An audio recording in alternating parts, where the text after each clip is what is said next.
Hey everybody, how's it going? Welcome to D4, D&D Deep Dive. This is the show where each week we take a deep dive into one, sometimes two, character builds for Dungeons & Dragons. We theorycraft about them, we crunch numbers about them, not in order to tell you the right way or the best way to play a particular character, but to explore one potential option for building a character in D&D with the hopes of creating something that is both very powerful, but also really fun to play in-game. So, if you enjoy creating characters for D&D almost as much as you enjoy playing the actual game itself, then welcome home. This is where you belong, and I'm really glad you're here, so thanks for being here. My name's Colby, and I appear to be wearing the same shirt as I wore last week. What's up with that? Really quickly, if you would be at all interested in having a write-up to the builds that we go over for this episode and the other characters that I create on my channel, then I would love it if you would consider joining the channel as a member. There should be a little button down there somewhere to click on that says join. Doing so gives you a step-by-step guide for recreating this character yourself if you would like to, without having to go back and rewatch the video and take notes.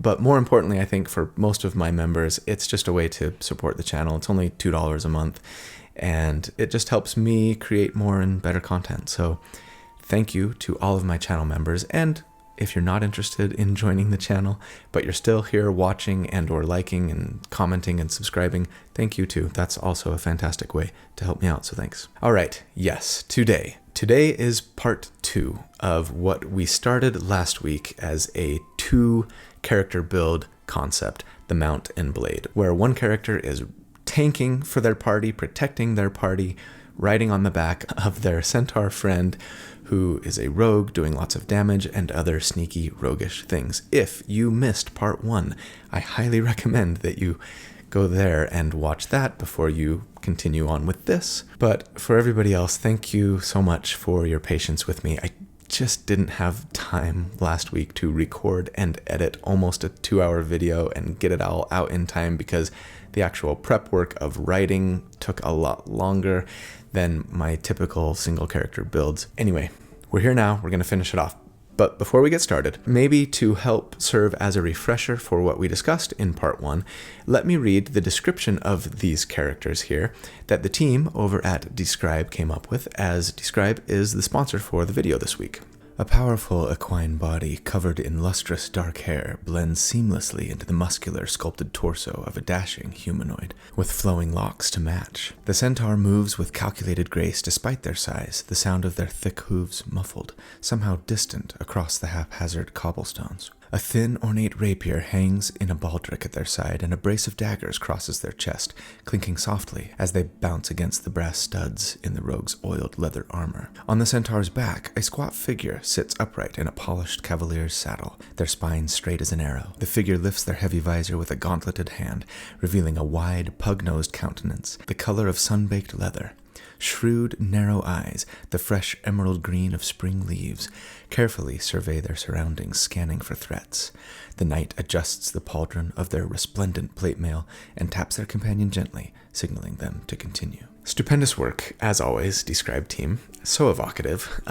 They really can paint a picture with words, can they not? Now, most of you know about dScryb, how they create fantastic box text, professional descriptions of just about anything you could ever want in Dungeons & Dragons, from a setting to a character to a weapon to a spell and everything in between. It's a really useful tool for both dungeon masters and players alike to help you paint a picture of what's going on in your game for everybody else at your table. The writers that work at dScryb are incredibly talented professionals, some of whom used to work for Wizards of the Coast themselves, and I'm always really amazed by the quality of the stuff that they put out. Today, I simply wanted to mention the giveaway that they're doing for the month of March. If you head over to the URL that I'm going to put a link to, well, I'm going to show you here and put a link to it in the video description, you can enter their March giveaway for free via Discord, Twitter, Facebook, Instagram, or several other ways. And the winner of the giveaway gets a bunch of great stuff. They get 6 issues of the upcoming Crucible magazine, actually, which reminds me a lot of the old Dragon magazine for the old school players out there. Looks really cool. Plus, you would win 1 year of a dScryb Hero membership and 4 player memberships. Now, just in case you didn't know, there are several different options for a dScryb membership. Anyone can get a free account, of course, which gives you access to a ton of their content, but player subscriptions get you access to all the free stuff plus things that a player might especially be interested in. So things like a description of a spell that you might cast, or an attack you might make, or even an insult you might throw at an enemy, or a description of your character, all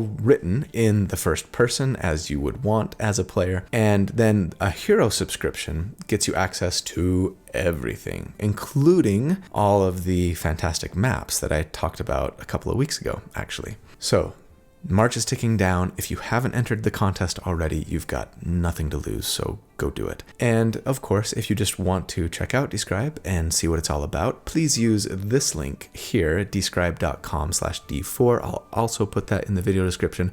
That way they know that I sent you. If you decide to just sign up for a subscription because you don't want to wait for the results of the contest, be sure to enter the promo code D4 at checkout to get 10% off your subscription. Big thanks to everyone over at dScryb, and let's jump into episode 84, The Mount and Blade Part 2. We ended last week after our first damage report at level 6, so today we jump in at level 7.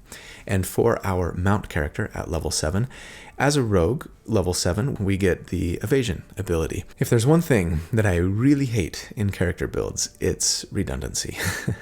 And I hate this so much that I almost decided to take levels in another class instead of rogue because, yeah, thanks to our Blades mounted combatant feat that we took way back at level 1, as long as the mount is on our back, we enjoy the benefits of evasion already. So it just really bugs me to pick up evasion here, though it is an otherwise amazing feature, right? As a reminder, if we have to make a dexterity save to take half damage on something, a spell or whatever, if we make the saving throw, we take no damage. If we fail it, we still take half damage only. And sure, there will be times when we will want that because our blade got knocked off or died or something. But generally speaking, we're not going to get a lot of use out of this, right? And yet, I just can't really imagine multi-classing this character, to be honest. First off, because we get so much tactical advantage by applying the booming blade attack to our target every turn like we've been doing, discouraging the enemies from running away from us because they're going to take damage if they do so, and we really want them to stay close so that our tank can be as effective as possible.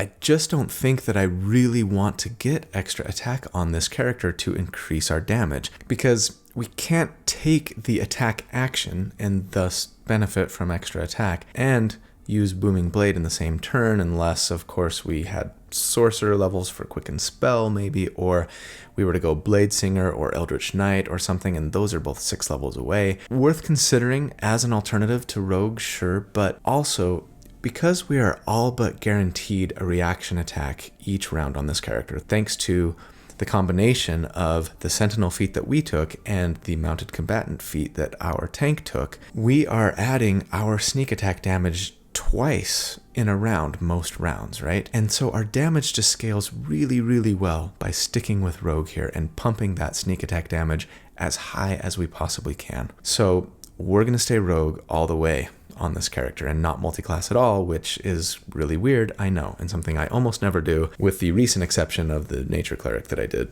a couple of weeks ago. The good news, of course, is that even though evasion is a little redundant, we still gain a lot at Rogue 7 because, as an arcane trickster like we are, we get second level spells at this level, and that is really great for us. Now, there are a lot of fantastic second level spell options here, and many of them are in the enchantment or illusion schools that arcane trickster rogues have to take spells from. Hold Person, Invisibility, Suggestion, but the 2 that I want to focus on here are for damage purposes. Shadowblade, first up, my beloved darling, is an illusion spell, and if your DM will let you use Booming Blade with a Shadow Blade, then it's probably what I would use going forward for our concentration, unless you had an amazing magical weapon already. Especially if we're fighting in dim light or darkness, because in dim light or darkness, attacks with Shadow Blade are made with advantage, right? And thus we could actually let our familiar, who was previously giving us advantage on our turn, to another character to give them advantage instead. Plus our reaction attack would have advantage too with Shadow Blade, which it wasn't otherwise getting. Unfortunately, rules as written, you can't use Booming Blade with your Shadow Blade. I know some of you are going to argue about why it works, because your Shadow Blade does have a cost because a variety of reasons. Don't argue with me. Argue with your DM, or in the comments if you'd like. But I'm just going to assume instead that we are actually using the Flaming Sphere spell for our concentration here now. Flaming Sphere is a Conjuration School spell, so it will take up your one non-illusion or enchantment spell, so we would actually be without our familiar for a single level, or you could just wait and take Flaming Sphere next level, that's fine. With Flaming Sphere, you cast it as an action, that's actually the biggest drawback to it, I think, but you summon a 5-foot diameter, so 10 feet total, right? A 5-foot diameter sphere that does 2d6 fire damage to any creature who ends their turn in the sphere, barring a dexterity saving throw, at which point they take half damage. Now, as a bonus action on your turn, you can ram the sphere into an enemy, causing the saving throw and the damage, right? Our spell save DC is decent. We have a 16 intelligence right now, so this is an okay use of our bonus action if we're looking for additional damage. Now, of course, you might be screaming that we should be taking web for our concentration here for some really nice control, and I would not tell you that you're wrong. If you want to focus on damage, though, go for Flaming Sphere. Keep in mind also that at Rogue 7, our sneak attack damage goes up to 4d6 now. And again, that's twice per round on most rounds for us. As for our Blade character at level 7, remember that we started taking Sorcerer levels right at level 6 last time, so here we're going to continue. We're going to be a Sorcerer 2 at level 7. And as a Sorcerer 2, we get the Font of Magic ability. These are our sorcery points, right? Currently, we don't have meta magic, so we can only use Font of Magic to convert our sorcery points into additional spell slots right now. And that's nice. We will use them for meta magic next level. And with sorcery points, we get 1 point per level of sorcerer that we have, and they reset on a long rest. At level 8, for our mount, we get another ability score increase or feat. And I'm going to recommend taking Piercer here. I don't love the Piercer feat unless you're building a Crit Fisher character like this. But we are currently sitting on a 17 dexterity, and so I really want a half feat that's going to let us get to 18 and then give us some additional benefits. And I think Piercer's probably the best one that's available to us. You know, we are a Centaur, so we couldn't qualify for things like Elven Accuracy, of course, so we're going to take Piercer.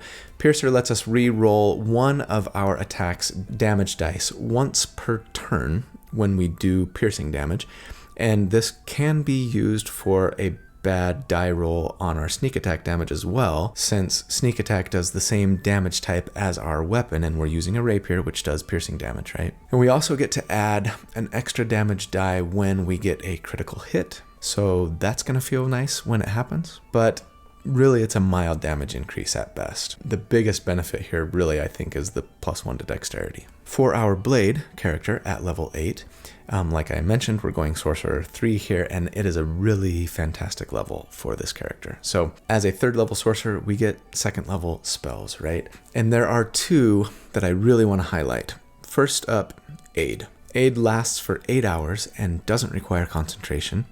It simply raises the max hit points and current hit points of up to 3 characters, including ourselves, and more hit points is always nice. I'm gonna assume we're giving it to ourselves here. Just to increase our own survivability, you may choose to give it to other party members because you're so durable. The other spell, though, is my favorite for this character, Warding Bond. This spell also does not require concentration, and it lasts for an hour. With Warding Bond, you touch a creature and you give them a +1 to their armor class and resistance to all damage. Now, so long as they remain within 60 feet of you, when they take damage, you take the same amount. So really, the same amount of damage is being done if your ally gets hit, but it's just being split between you and them, right? And they should be getting hit slightly less as well, thanks to the armor class bump that you've given them. And I really think this is just the perfect spell for a tank. I mean, you're doing all you can to discourage enemies from attacking your allies in the first place by putting your soft taunt on them, right? Which gives them disadvantage if they attack anyone but you. Not to mention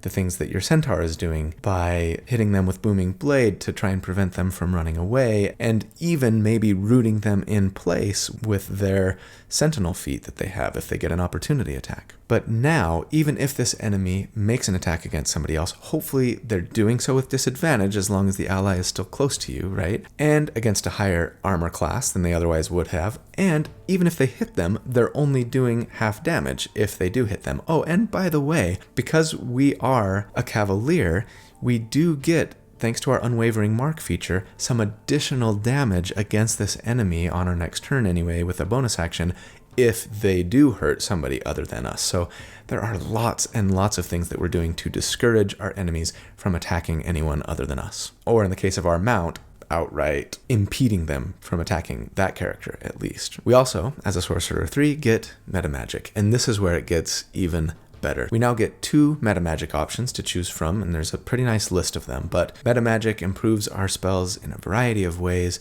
The 2 meta magic options that I would plan on taking here would be Quicken Spell, which lets us spend 2 sorcery points and then cast a spell as a bonus action that normally has a casting time of an action, right? I could see us using this on, say, like the Bless spell, and maybe right as combat breaks out, using Bless as a bonus action and then still getting to make your attacks to get your soft taunt disadvantage debuff going, right? The other choice, though, for meta magic that I would plan on taking and probably using more often than anything would be Twin Spell. With Twin Spell, when you cast a spell that targets only one other creature and doesn't have the range of self, you spend sorcery points equal to the spell's level and target a second creature in range. So what spell would I want to twin? Warding Bond, of course. So now, just imagine the scenario. Let's say you have a party of 4.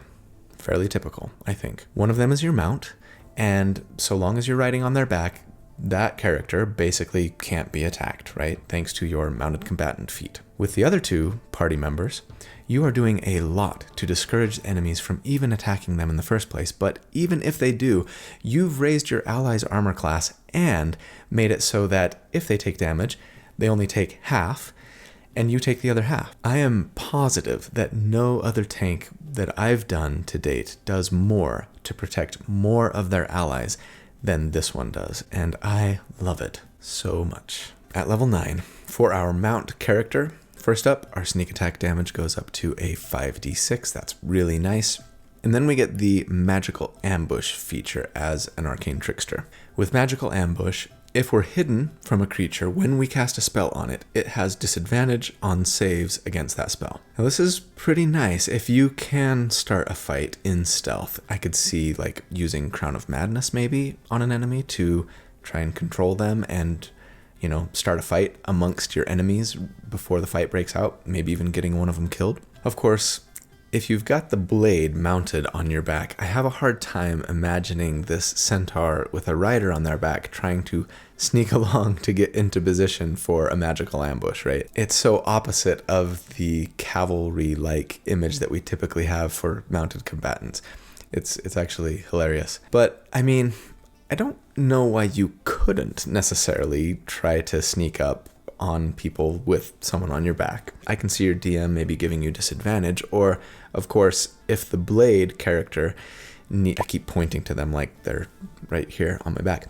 If they also have to make a stealth check, even though they're not using their own move speed, I mean, you know, their weapons and armor might be clanking and clinking, and so yeah, they'd probably have to make a stealth check too, and they're going to be doing so with a fairly low dex score and disadvantage, so yeah, I'd probably only try to stealth around and creep up on allies and do magical ambushes if you kick the blade off your back first, which can be problematic then for when combat does break out because you really want them to be mounted. But anyway, gonna have to work through that.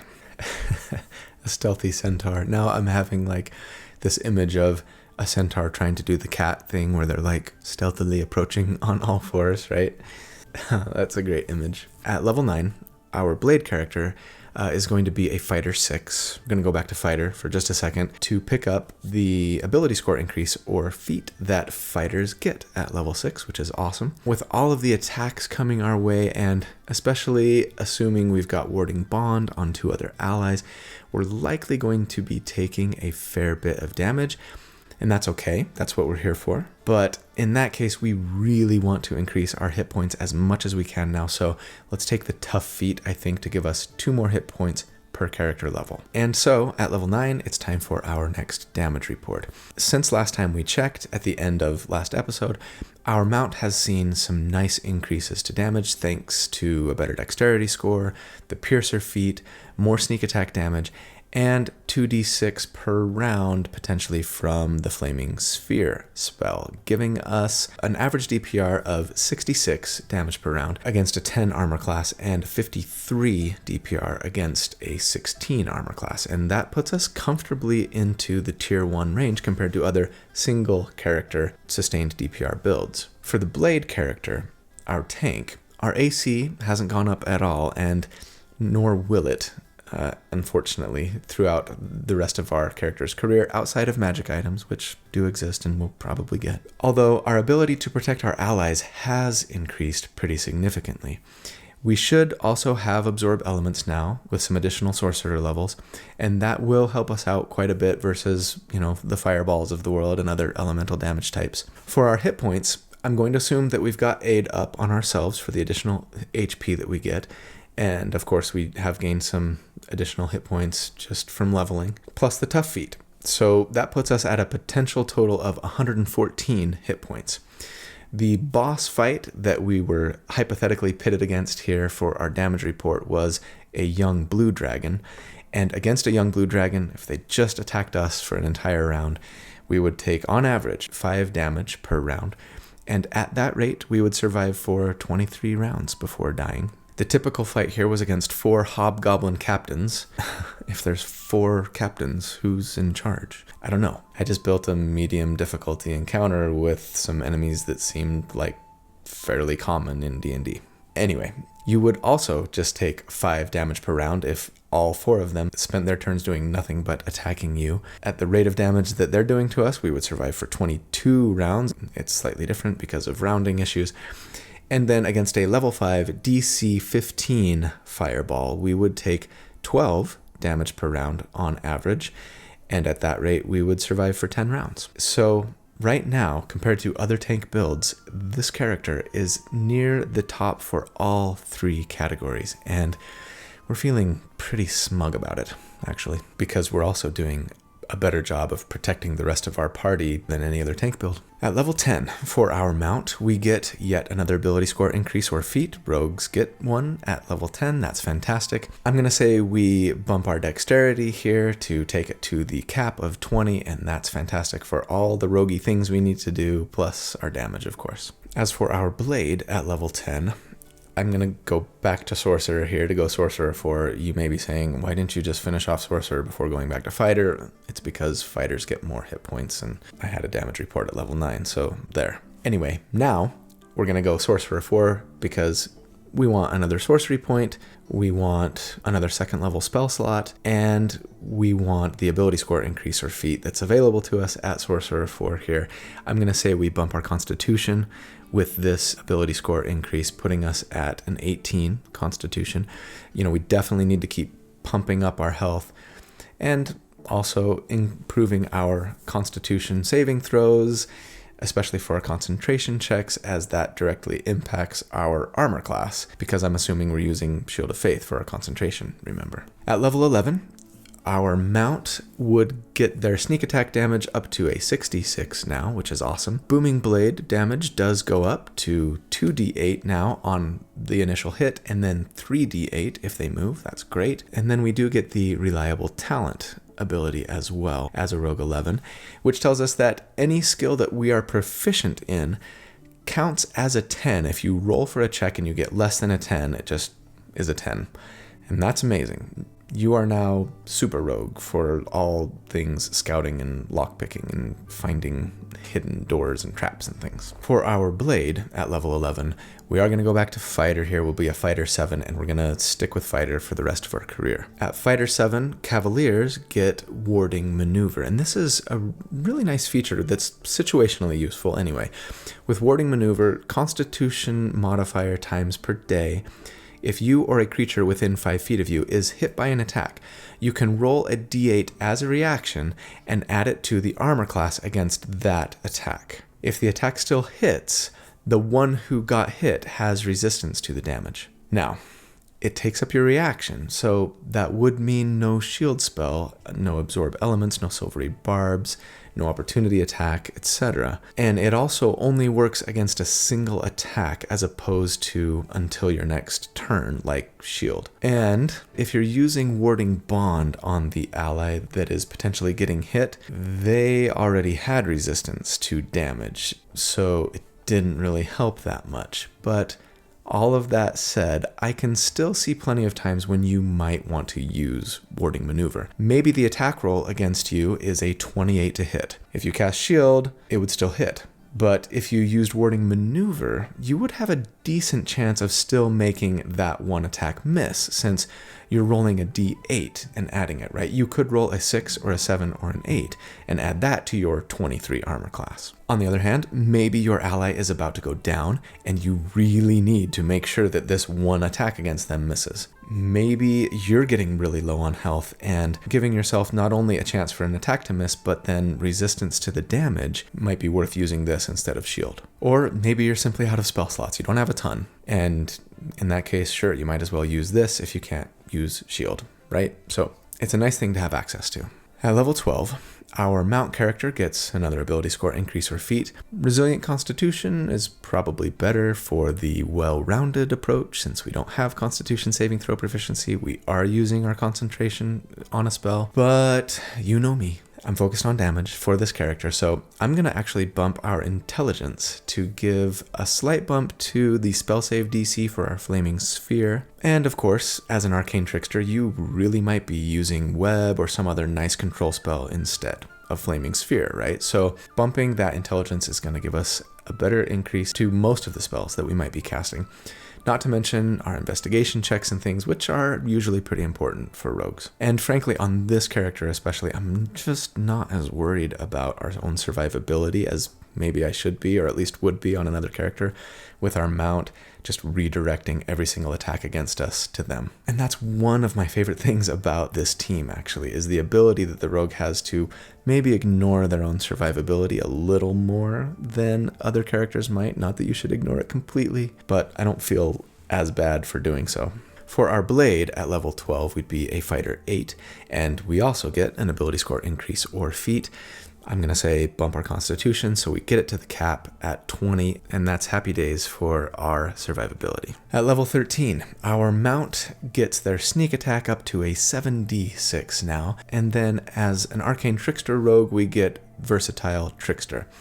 This tells us that as a bonus action, you can use your mage hand to give you advantage on attack rolls against an enemy until the end of your turn. Similar to our familiar taking the help action, right? But it's less vulnerable. It's actually better even because it's all of your attacks. We're only making one, but if we had extra attack, that'd be awesome. It's really too bad that it doesn't give us advantage on attacks until the start of our next turn or something, so that we could get advantage on our reaction attack, whether it's, the free one we get from Sentinel or an opportunity attack. As is, we are already getting advantage on our one attack thanks to our familiar, like I said, but if you wanted to forego Flaming Sphere here or wanted to use your concentration for another spell, which I think we might, even for damage purposes, I'll explain why in a second, this advantage now for Mage Hand is not a bad option, even though it requires our bonus action to get that advantage. One potential downside, Mage Hand requires an action to cast and it only lasts a minute, so if you don't have it up when combat starts,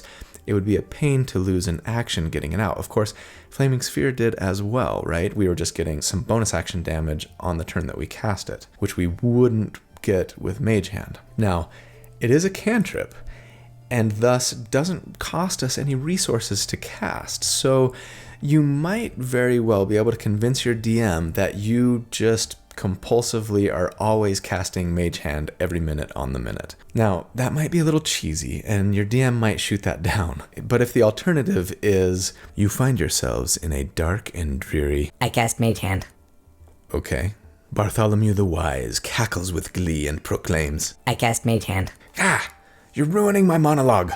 Then your DM just might decide to allow it. And this versatile trickster feature is especially attractive now because we now, at this level, get third level wizard spells. So speaking of better options for our concentration than Flaming Sphere, there are, of course, so many fantastic third level spells for both in and out of combat. From the wizard spell list especially, illusion and enchantment spells to consider would be Catnap for a 10-minute short rest that will be amazing during a dungeon crawl, Hypnotic Pattern or Fear, of course, for some really great control options. Best of all, Phantom Steed, so you could be a mount who is mounted riding a mount.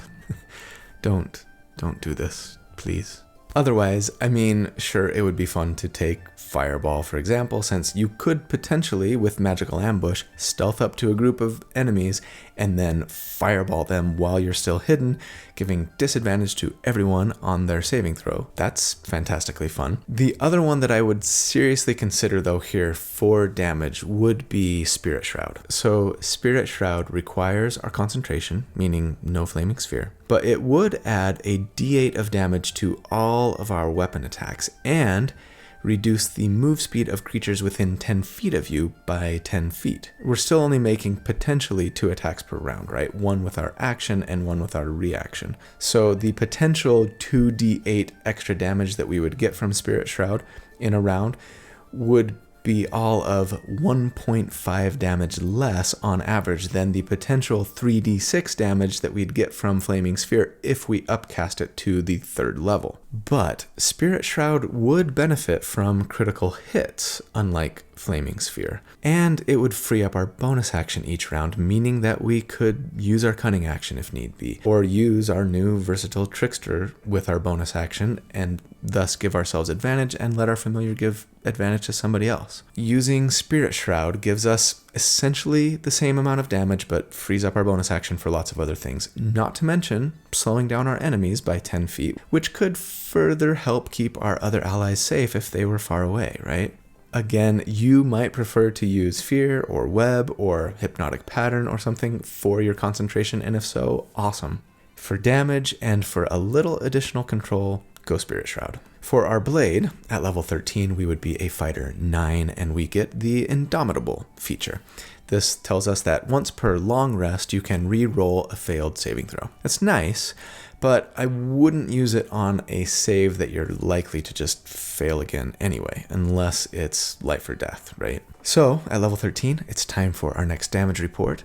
The mount has seen increases to Booming Blade, increases to their dexterity, and to their sneak attack damage, bringing their DPR up to about 91 on average versus an armor class of 10, and 77 against armor class of 17. That's still like low tier 1 compared to other sustained DPR builds. The Blade has mostly seen hit point increases for survivability purposes, bringing their total hit points up to 185. The boss fight for this level was against an adult white dragon, and if they just attacked us during their turn and nobody else, they would do 9 damage per round against us on average, and at that rate, we would survive now for 21 rounds. The typical fight was against 5 helmed horrors, and the DTPR there was 6, and the RTD was 31.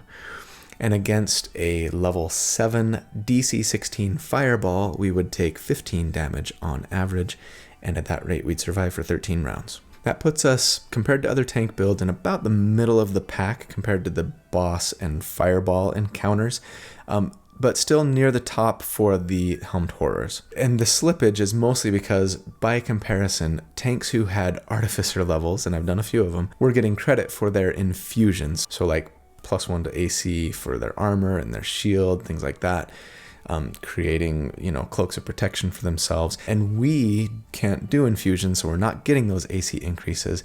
But of course, as I've said, magic items do exist in the game, right? and you will likely have some at this point. So expect your armor class and maybe even your hit points to be better than what I'm presenting them as in an actual game, right? At level 14, our mount character as a 14 rogue gets blind sense.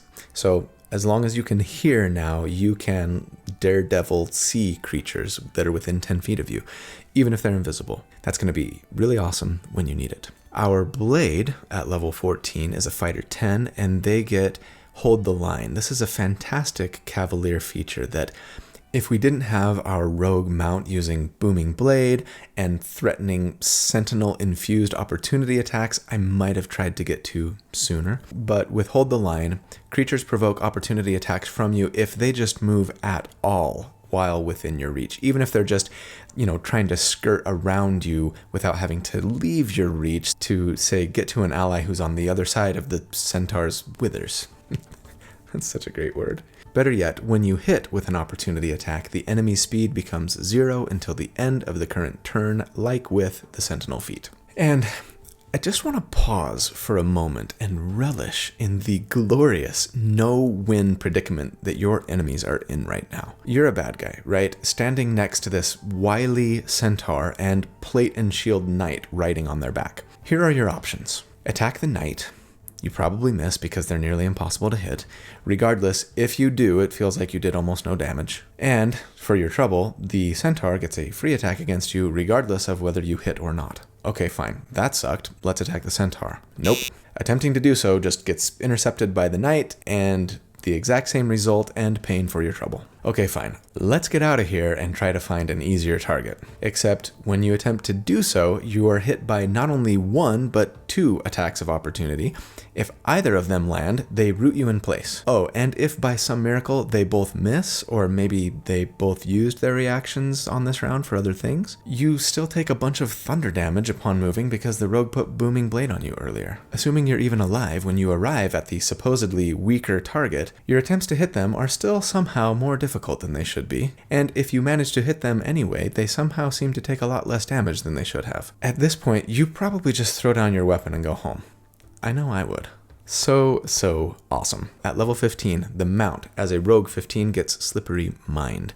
This gives us proficiency in wisdom saving throws. That's really one of the more important saving throws in game and was a previous weakness for this character, and it's now been nicely shored up. Also, at 15, our sneak attack damage goes up to 8d6. For our blade, at level 15, we are a fighter 11, and we get that all-powerful fighter extra attack, right? Now, when we make an attack on our turn, we can attack 3 times instead of 2. More attacks means more damage, but also potentially more marks for enemies, and thus better protection for our allies. Huzzah! At level 16, our mount character gets another ability score increase or feat, and I would say let's keep bumping that intelligence. We cap it now at 20. Though if you don't really find yourself using a lot of spells that require an enemy to make a saving throw, if you really are just using Spirit Shroud primarily and stuff like that, I'd probably consider Resilient Constitution here if you haven't taken it already, so that you can have then proficiency in the 3 most important saving throws in the game, right? We just got Wisdom, we already had Dex, and then Con. And since you can basically never be targeted by an attack, you would be a high damage character who might feel dang near invincible. Our blade at level 16 would be fighter 12, and so they also get an ability score increase or feat. With our constitution capped now, I'd probably either take Resilient Wisdom or take Resilient Dexterity to shore up our own saving throws, but it might be worth considering bumping our strength to 18, not only for a better chance to land our very important attacks and thus our soft taunt, right? But also for a better athletics and thus grapple check in case someone's trying to drag us off our mount. I'm going to assume that we took Resilient Dexterity here simply because it looks better on the spreadsheet against those dex-based spells, right? But choose what you think best. And then finally, for us, at level 17, our mount would get a bump to their sneak attack, 96 damage now every single time you use it, and that's twice per round ideally. Our booming blade also goes up to 3d8 when we hit and 4d8 if they move. And then Arcane Tricksters get the Spell Thief ability. So once per long rest, immediately after a creature casts a spell that targets you or includes you in its area of effect, you can use your reaction to force the creature to make a saving throw with its spellcasting ability modifier. The DC is your spell save DC, and then on a failed save, you negate the spell's effect against you, and you steal the knowledge of the spell if it's at least a first level spell and of a level you can cast. It doesn't need to be a wizard spell. Then, for the next 8 hours, you know the spell, and you can cast it with your spell slots. Not only that, but the creature that you stole it from can't cast that spell until the 8 hours have passed. This is actually, I think, one of my favorite subclass capstone abilities in all of D&D 5th edition. Not for its power necessarily, though I think it's good. It's not like it's amazing, but it's good. But it's just so clever and like thematically on point for this rogue spellcaster trickster, right? They are stealing, as rogues are wont to do, but stealing spells, which is really unique and fun and cool. I do wish that they would have given us like the ability to maybe cast the spell just once without spending a spell slot and not limited it to spell slots that we have the ability to cast, right? Because we only have 3rd level spell slots right now. We'd get 4th next level, but at level 17, we could be seeing 9th level spells, right? So that severely limits the power and usefulness of this ability. But regardless, we do have a good intelligence score right now, so there's a pretty good chance of this succeeding. Now, yes, we could have gotten Counterspell by now, and arguably should have, though with the limited number of 3rd level spells that we have available, and knowing that we were going to get this feature, I might pass on Counterspell for this character. Yeah, I just love this ability. It's decently powerful, but really cool and fun. As for our blade at level 17, I mean, we could go Fighter 13 and pick up another use of Indomitable once per day. I think at this level I probably go Sorcerer 5, just because 3rd level Sorcerer spells, right? Over another use of Indomitable. Yeah, I'll take the spells. Not to mention more spell slots and another sorcery point. So sure, speaking of 3rd level spells like we were, I mean, yeah, we could take Counterspell, right? Our charisma is only a 14 on this character, so I probably wouldn't strongly consider spells that give the enemy a saving throw or that you have to make a spell attack to use, but there's plenty of decent options that would not require you or the enemy to make any sort of check. Fly is always handy. Haste could actually be really nice. It would give the receiver of haste the same +2 to armor class that we were getting from Shield of Faith, but we could also get an extra attack out of it and could even twin it now to cast it on our mount for double move speed and more attacks, or even on another ally to let them get the extra AC, as our mount probably wouldn't need it. So for our final damage report then, let's just go ahead and assume that we're using haste, keeping in mind the big drawback of when the spell ends, you basically lose your turn, and if you're twinning it, that could be doubly devastating, but let's just do it for fun because it does give a nice little increase to our mount's damage. Thus, our mount has received now an additional attack, and that's nice if we're using, and that's especially nice if we're using Spirit Shroud. And by the way, they can use their action to Booming Blade and then use the extra action that they get from haste to make a weapon attack, right?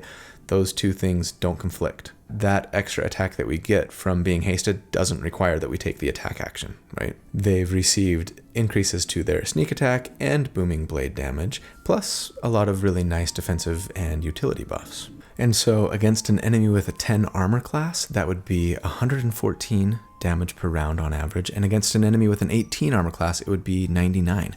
We've broken the Centennial Barrier, and that's like, bottom half of tier 1 compared to other single target sustained DPR builds that I've done. As for our blade, they have mostly, again, just received bumps to their hit points, bringing our total potential hit points to 238. And we've also gained dexterity saving throw proficiency, plus, of course, some nice utility and actually damage bumps as well. And so, against our boss fight, which was an adult red dragon, our DTPR was 18 and our RTD was 14. Our typical fight was against 5 earth elementals, and if they did nothing but attack us and only us for an entire round, they would do 10 damage per round on average to us, and at that rate of damage, we would survive for 24 rounds. And against not a fireball at this level, but meteor swarm, we would take 63 damage on average and survive for 4 rounds. So yeah, that dragon's plus 14 to hit is giving them a pretty decent chance to hit us, even with our 28 armor class potentially. But we're still plenty beefy. And, as for Meteor Swarm, I mean, no one without the evasion ability does well against Meteor Swarm. So, yeah. Funny enough, if and when spellcasters use those dex-based spells against us, the mount is going to be a lot better off actually than the blade, who's supposed to be the tank. But the blade's got a lot of hit points, and nobody's casting Meteor Swarm round after round for 4 rounds, so I'm not that worried about it. And so this brings us to final thoughts. I mean, really at the end of the day, I think this is unquestionably my favorite team up that I've ever done. I'll say what I've been saying throughout, right? For my money, this is the best tank that I've built to date. It's not necessarily the one with the best survivability, though depending on the level, depending on the enemy, it might be. And regardless, it's still very, very good when it comes to survivability. Better than I think you're really gonna need in most combat encounters. But from a tactics perspective, from a mechanics perspective, it is cream of the crop. From I'm going to keep my allies safe and take the attacks and as much damage from them as I possibly can, which is the most important thing that a tank can do, I think it beats them all. And you add to that the fantastic damage and utility that the mount character brings to boot. The synergy between these two characters is off the charts. And just encapsulates like the very epitome of what I try to do with these team up builds, right? Is give you something that you could find a friend and sit down with and be like, okay, let's plan out our character arcs together and see, what we would do at what levels in order to really kind of synergize and work well together. And that's so cool and so fun. And I want to play it in game so bad. So Dallin, Preston, Tori, Scott, Corey, somebody, play this with me. We will be invincible. And it would be so fun. So that's the build for the weekend, for last week too, and I hope you guys enjoyed it as much as I enjoyed putting it together. Thanks again for your patience and letting me break it into 2 like I did. I promise not to make it a habit, or even, I might not even ever do it again, I kind of hope. But these double character builds might require it in the future, I don't know, we'll see. Anyway, I love you guys, you're so fantastic. Thank you so much for all you do to support me, to support the channel. I hope you have a fantastic day and a fantastic week. I hope to see you again very soon. I hope you'll check out the other content in the channel if you're not in the habit of doing so. And I hope to see you again soon. But until then, take care, be safe, be kind, be happy, be good. Bye-bye.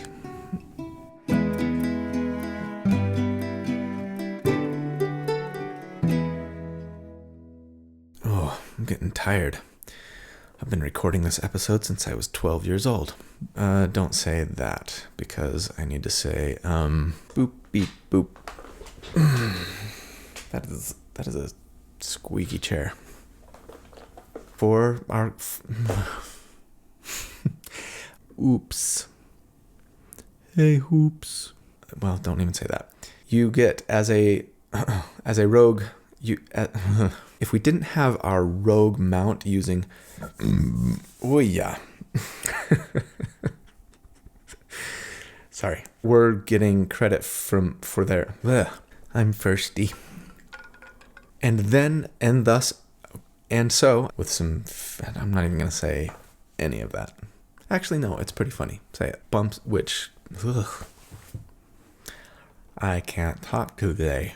And like thematically on paint, and we've also gained dexterity saving. Ugh. Whew. Time for a nap.